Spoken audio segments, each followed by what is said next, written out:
Seni 2 marta ogohlantirdim. Lekin sen o'zing bilganingdan qolmayapsan. Nima? Qachongacha? Sen ayol kishiga qo'l ko'tarish qo'rqoq ishi. Sal madaniyatli bo'laylik. Har qalay ayol kishi, har birimizda onamiz, singlimiz, opamiz bor. O'zinglardan kimni yasab oldinglar? Sani ham nafas olishga meni qo'ymayapsizlar umuman.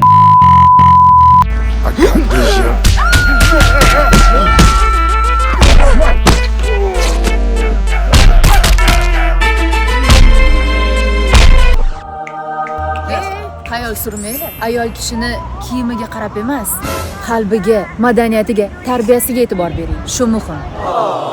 Madaniyatlilar. Ana uyi kuysin, qo'li uzilsin, kerakli joyi uzilib chiqsin. Aka buni xayolga berilmang. Nega? Endi xayolga nimalar kirmaysiz? Nima aytasiz? Ketdik.